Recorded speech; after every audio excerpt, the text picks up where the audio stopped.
The black who says, I want to be self-sufficient. I want to take my life in my hands and do what I do. And I believe that we can get a lot farther as a people if we do that. That black is an Uncle Tom. The black who says, oh my God, we cannot make it without the paternalism of whites, without manipulating that stigma, without keeping them on the hook, as we say. That is the militant. That's Mr. Black Power.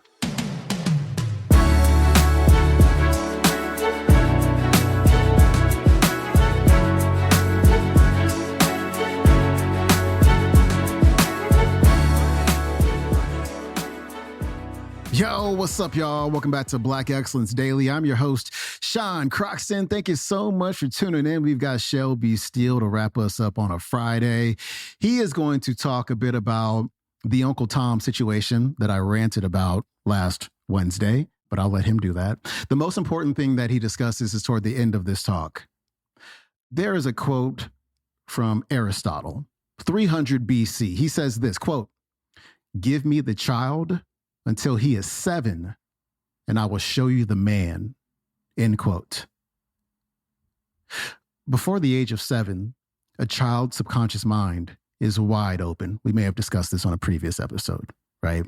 And the subconscious mind, it just receives when it's in that state, when there's really no filter there to reject information that's coming in. When that subconscious mind is wide open, everything just plops in there.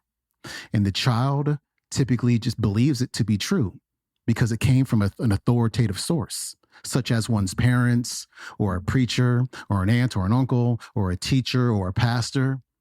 So when that child hears over and over and over and over again how the system is rigged against them, how every police officer wants to shoot them, how everything's not fair, how the other people, they never have to struggle, everything's given to them, on and on and on and on, you can imagine who and how that child becomes as an adult.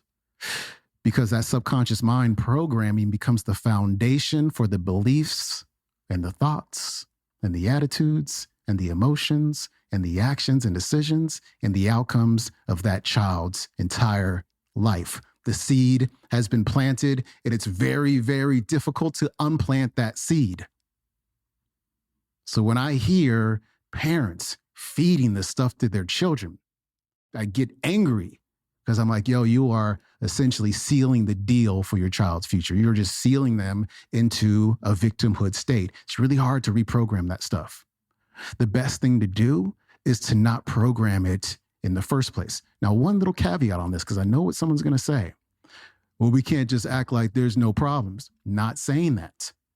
It's okay to talk about the problems. But when it is 90% problems that we're feeding into the heads of our children, 90% oppression, 90% victimhood, 10% good stuff and possibilities, that's not going to work. We have to learn how to balance this stuff out. Make it 70-30. That's balanced to me. 70% positive, 30%, hey, here's what's going on. You got to prepare yourself for this. You got to be really excellent at what you do, right? You got to know you have this subconscious mind thing, and it's going to help you to do whatever you want to do despite any obstacle that you run into, on and on, right? Give that programming as well. Doesn't mean you have to deny what's going on or what has happened in the past, but just feed the positive stuff too. 70%. It's going to go a long way. Shelby Steele's coming up. I can accept as valid any black leader who turns around and asks most of all from his own people. But one who just simply asks of others, of whites, is the worst possible kind of leader, because then you see what position did that put blacks in when all you're going to do is manipulate white guilt. You're stuck. Nothing is available to you but protest and anger. You have to make sure that the white man knows you're angry, and you have to make sure that he's intimidated by it, and that he's a little scared of you, because if he ever feels that you're not angry and that you're not stuck in this protest mode, he won't give you anything. He won't feel the need to dissociate. So for 40 years now, we've had a leadership devoted to nothing more than that. Manipulation of white guilt. And so it is no surprise that in the year 2000, black students did worse on the SAT exam than they did in the year 1990. As far as I was concerned, there was a lot of freedom in the 1990s. Why decline? Why this backward slip? Why does the illegitimacy rate stay stuck at 70%?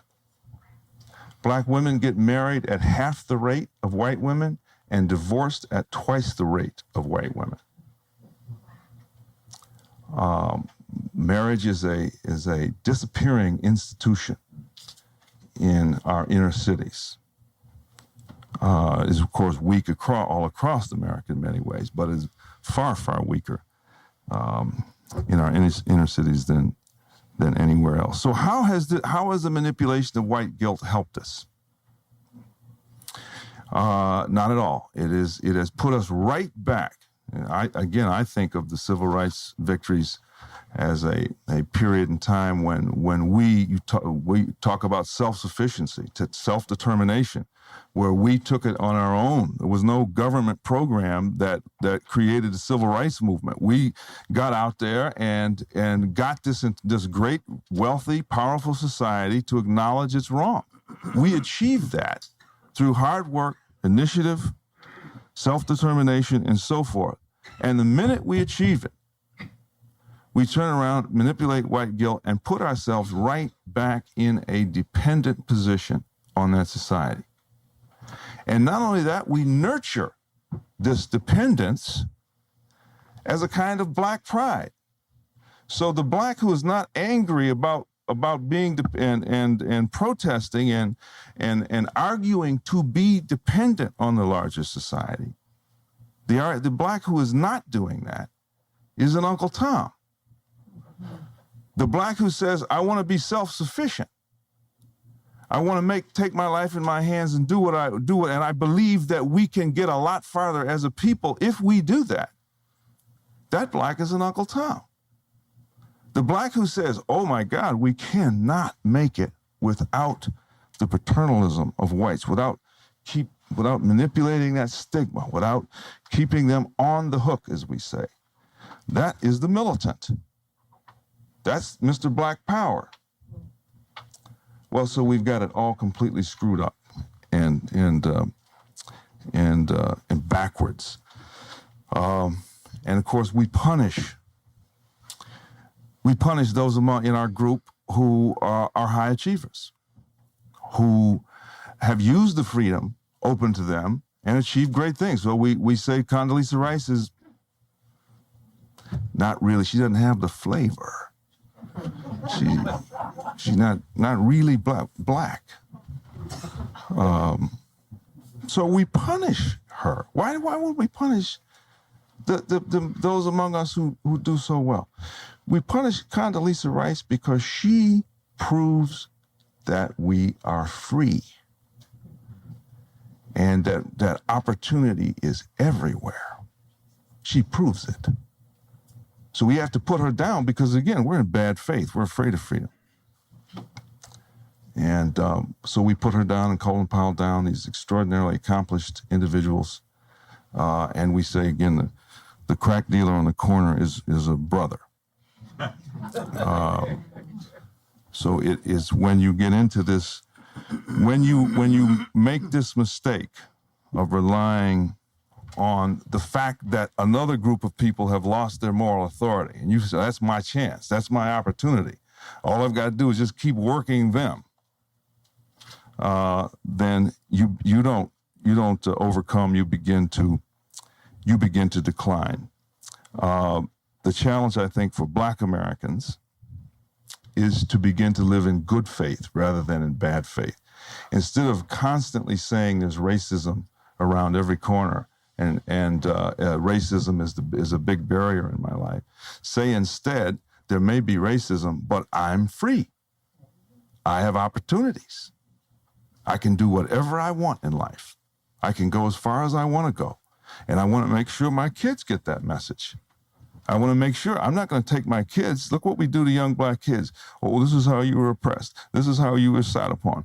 And in order to be black, you got to understand racism is everywhere. They're all against you. How's a child going to thrive in with that kind of a message? We should say the opposite. You're free. Everything's possible. You just have to work hard. You just have to set yourself in motion, take responsibility, and you're going to do very well.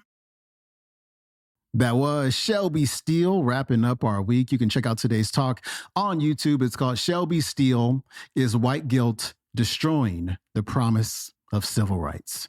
All right, my friend, that is it for me. I really appreciate you tuning in and listening to my rants. But I have so many thoughts. You have no idea. I keep saying I'm going to start up this YouTube channel, and it's around the corner, my friends. And you'll see me on YouTube and on Instagram and on TikTok talking about this stuff as well, because I think more people need to hear about this and just shift the paradigm, shift the way of thinking. I think we're going to get a lot better results as a community, as a people. And so have a great weekend. I'm out. Peace.